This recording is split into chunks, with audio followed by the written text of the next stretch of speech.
Good evening, visitors. Welcome to the Australian War Memorial's last post ceremony. My name is Tom Rogers, and joining us today from the Australian Army is Private Amy Buchanu. We welcome the veterans who have served, those that are still serving, and the families that love and support them. We acknowledge the members of RSL and Services Clubs Association, RSL Victoria and RSL Queensland, who are watching the broadcast of this ceremony across Australia. During this evening's ceremony, wreaths will be laid at the base of the pool of reflection by visitors to the memorial. If you are able, please stand and join in singing the national anthem.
The Australian War Memorial was the vision of Charles Bean, Australia's First World War official historian.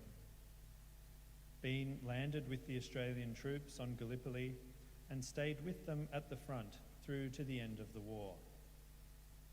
The idea of this national memorial and museum came to him at Pozières in France in the depths of the bloody fighting of 1916. Bean's idea was that this would be a place where families and friends could mourn loved ones buried in faraway places. It would also be a place that could help all Australians understand what these men and women had endured and what they had done for us. Bean's vision, to which we remain true, is best expressed as inscribed in the entrance to the memorial's galleries. Here is their spirit in the heart of the land they loved, and here we guard the record which they themselves made. Tonight, we will read the story behind just one of those on the Roll of Honour, which lists the names of more than 102,000 men and women who have given their lives for us in war and on operations for more than a century. But first, we present a lament, Flowers of the Forest. Wreaths or floral tributes will now be laid at the base of the pool of reflection.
Today, we remember and pay tribute to Lance Corporal Andrew Daniel Dreghorn. Andrew Dreghorn was born on the 5th of June 1911 in the Sydney suburb of Alexandria, the son of Andrew and Mary Ellen Dreghorn. He attended school locally before becoming a dispatch clerk. In 1940, he married Eleanor May White. In July of that year, Dreghorn enlisted in the Australian Imperial Force. He completed initial training in Australia and then worked at a training camp in Dubbo for several months. In July 1941, he embarked from Sydney bound for the Middle East. Having shown promise as a soldier, he was promoted to the rank of Lance Corporal on arrival in the Middle East. Dreghorn continued his training near Alexandria in Egypt. His unit, the 2nd 17th Australian Infantry Battalion, was among the defenders of the Libyan port city of Tobruk. The Australians defending Tobruk were relieved by British forces in October 1941, and in November, Dreghorn was able to join his unit. During the first half of 1942, the 2nd 17th Battalion moved to Syria and Lebanon to continue training. In July, the battalion returned to Alexandria in Egypt, and from there deployed west of the city in readiness for a showdown with the Axis forces. The British-led Allies defended a line between the Mediterranean Sea in the north and the impassable Qattara Depression in the desert to the south. Allied units took up positions around the tiny desert locality of El Alamein. The 9th Australian Division, of which the 2nd 17th Battalion was a member, was on the right flank of the Allied position on the coast. In October 1942, preparation began in earnest for an Allied attack. The men of the 2nd 17th Battalion trained alongside tanks and anti-tank guns so that they knew how to work together on the battlefield. There was still time for recreation though, and the men played cricket and held a surfing carnival. In late October 1942, the Allies launched what became known as the Second Battle of El Alamein. After a supporting artillery barrage, the men of the 2nd 17th Battalion crossed a minefield strung with barbed wire to engage German positions.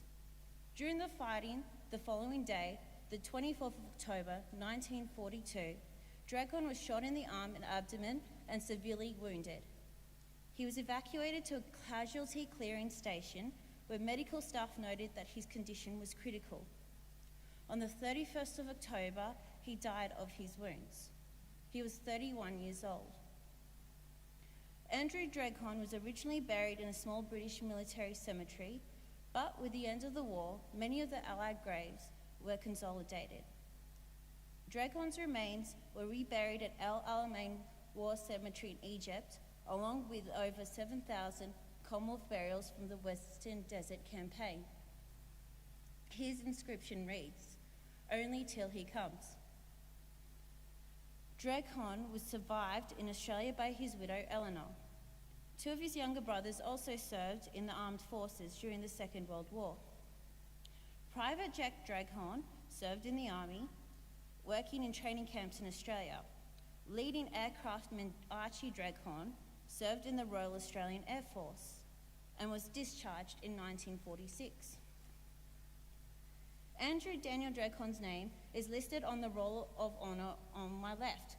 Almost 40,000 Australians who died while serving in the Second World War. A photograph of his headstone is displayed today beside the pool of reflection. This is but one of the many stories of service and sacrifice told here at the Australian War Memorial. We now remember Lance Corporal Andrew Daniel Dreghorn, who gave his life for us, for our freedoms, and the hope of a better world.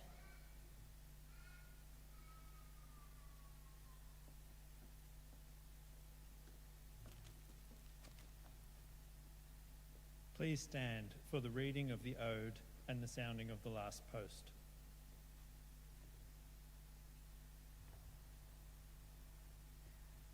They shall grow not old, as we that are left grow old. Age shall not weary them, nor the years condemn. At the going down of the sun, and in the morning, we will remember them.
Lest we forget.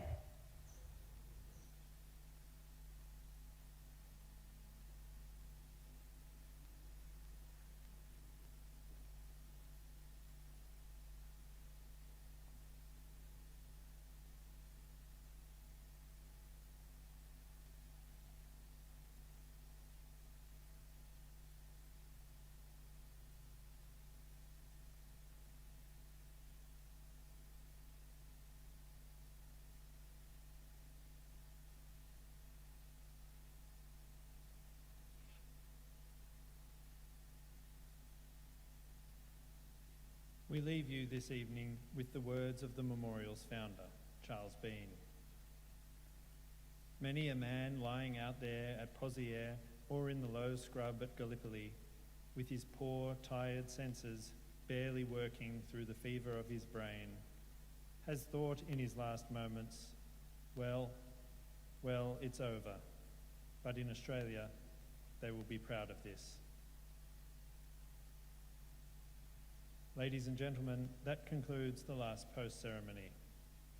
We thank you for visiting the Australian War Memorial and wish you all a very good evening. Thank you.